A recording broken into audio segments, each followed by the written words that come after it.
നമ്മുടെ UPIക്കും ആധാറിനും ശേഷം മറ്റൊന്നുകൂടി വരാൻ പോകുന്നു. അതാണ് ഡിജിപിൻ. ഡിജിറ്റൽ അഡ്രസ് സിസ്റ്റം എന്ന ഈ പദ്ധതി നടപ്പിലാകുന്ന പക്ഷം ഇന്ത്യയിലെ എല്ലാ വിലാസത്തിനും ഒരു ID ലഭിക്കും. അതിപ്പോൾ വീടായാലും വാണിജ്യ സ്ഥാപനങ്ങളായാലും ശരി.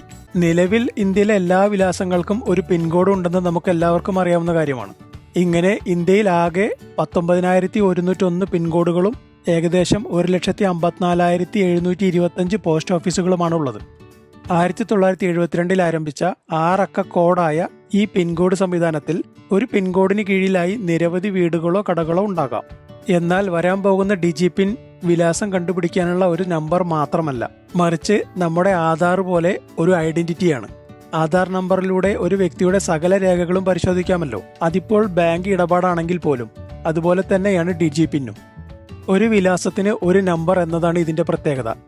ഡിജിപിന്നിന് പിന്നിലെ ബുദ്ധികേന്ദ്രം IIT ഹൈദരാബാദും നമ്മുടെ ISROയുമാണ്.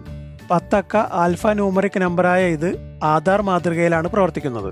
ഗവൺമെന്റിന്റെ കയ്യിൽ ഒരു ഡാറ്റാബേസ് ഉണ്ടായിരിക്കും.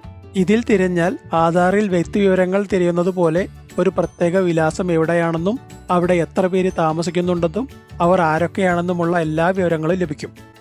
ആധാറിൽ തിരിച്ചറിവിനായി നമ്മൾ നൽകുന്നത് നമ്മുടെ കണ്ണിന്റെ റെറ്റിനയും വിരലുകളുമാണല്ലോ. ജീവിതകാലം മുഴുവനും ഇതിൽ മാറ്റം വരാൻ സാധ്യത കുറവാണ്.